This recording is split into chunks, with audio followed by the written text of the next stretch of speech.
Здравейте! В това видео ще ви покажа в продължение на предното видео, ако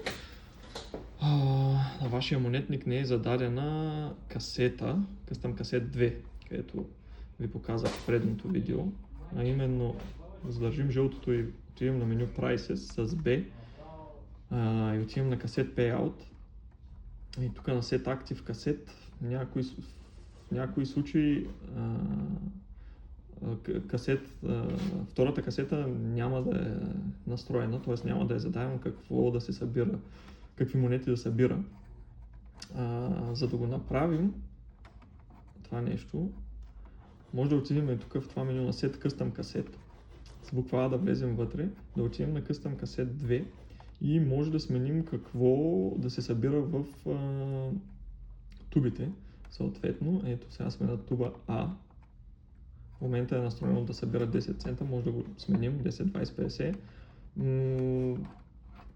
За да се случи това нещо, трябва да сте сигурни, че тубите, които са сложени на А, Б, С и Д, съответстват на монетите, които искате да се приберат вътре, защото иначе ще засядат горе и ще задръстят целия монетник, ако тубата не е точния размер за съответната монета, която зададете. Ако изобщо не е зададена, не е зададено какво да събира в тубите.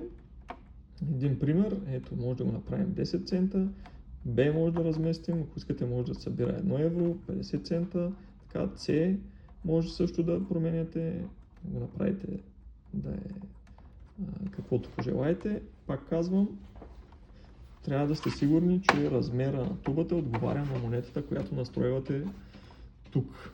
И съответно, искам го рестартирах, съответно след като това нещо го направите, настроите втората касета, вече може да продължите по инструкциите от предното видео и да отидете на Cassette Payout, Set Active Cassette и да изберете, в момента е активна първата касета, да изберете втората, на която сте настроили центовете, които да се събират, и да го потвърдите с буква А, да е активната касета, втората.